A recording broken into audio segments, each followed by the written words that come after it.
ఈరోజు ఒకసారి మీరు చూసినట్టయితే అధ్యక్ష, హైదరాబాద్లో జరిగినటువంటి విపత్తులు కానీ, ఇది హైదరాబాద్కు సంబంధించినటువంటి గతంలో కేటీఆర్ గారు ఎస్ఎన్డిపి ఊసుకోపోయి మా బయట కూడా తిరగని కొడుకా మేములని ఏమనుకుంటున్నారా మీరు? ఈ హైదరాబాద్ సిటీ యొక్క డిసైడింగ్ ఫ్యాక్టర్ కాబోతున్నటువంటి ఈ తరుణంలో మేము గౌరవ ముఖ్యమంత్రి గారికి కొన్ని విషయాలు వారి దృష్టికి తీసుకురావాల్సిన అవసరం ఉంది అధ్యక్ష.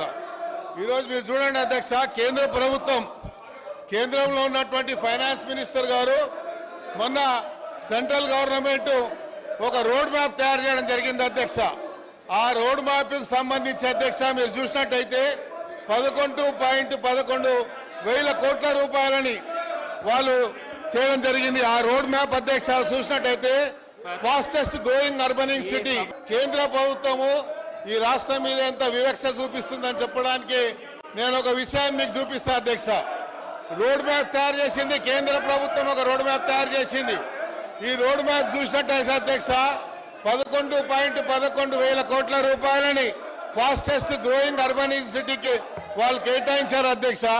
దీంట్లో మీరు చూసినట్టయితే అధ్యక్ష, Hyderabad city urban population growth అధ్యక్ష 3.2 అధ్యక్ష. నేషనల్ యావరేజ్ కంటే కూడా ఈరోజు హైదరాబాద్ సిటీ గ్రోత్ రేట్ ఎక్కువ ఉంది అధ్యక్ష.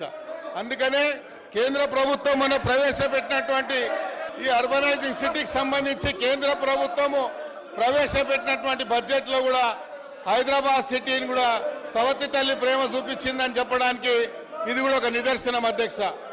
మా పార్టీ నుంచి ఇవాళ పార్టీ మారి అనర్హత వేటు ఎదుర్కొంటున్న ఒక ఎమ్మెల్యే, ఆయనకి ఇవాళ మైకిచ్చి మా గౌరవ శాసనసభ్యులను ఒక గౌరవ సభలాగా నిన్న హరీష్ రావు గారు చెప్పినట్టు అక్కడ మళ్లీ దుర్మార్గమైన పదజాలం, ఇష్టం వచ్చిన మాటలు, ఇష్టం వచ్చిన బూతులు. నేను ఆయన మాట్లాడిన మాటలు నా నోటితో నేను చెప్పలేను. మా అక్క లక్ష్మక్క అయితే పరిగెత్తుకుంటూ వచ్చింది, మనం ఇక్కడ ఉండొద్దు సార్, వెళ్ళిపోదాం, ఇట్లాంటి చిల్లర బజారు భాష మాట్లాడే కాడ ఎందుకు ఉండాలి మనం అని చెప్పి మమ్మల్ని అందరినీ బయటికి, మేము వినలేదు నిజానికి అక్కడ మైకులో తను విన్నది కాబట్టి మమ్మల్ని అందరినీ బయటికి తీసుకొని వచ్చింది. అంటే రేషం గల్ల తెలంగాణ బిడ్డలు ఎవరు ఇవాళ ఆ సభలో అలాంటి చిల్లర బజారు భాష ఏదైతే ముఖ్యమంత్రి నుంచి మొదలు పెడితే దుర్మార్గమైన మా పార్టీలో గెలిచి ఆ పార్టీలో ఉన్న ఎమ్మెల్యేలు వాడుతున్నారో అది భరించలేక తెలంగాణ యువత తరఫున మేము అడుగుతుంటే, తెలంగాణ యువతకు 2 లక్షల ఉద్యోగాలు ఇవ్వాలని మేము అడుగుతుంటే మమ్మల్ని ఆ బజారు భాషలో తిట్టించిన ఈ దిగజారుడు ముఖ్యమంత్రి, ఈ దిగజారుడు దివాలాకోరు ప్రభుత్వాన్ని ఇవాళ అభిశంసించాలి తెలంగాణ యువత. అసలైన తొలి వెలుగు. ఫాలో వాట్సాప్ @తొలి వెలుగు అఫీషియల్.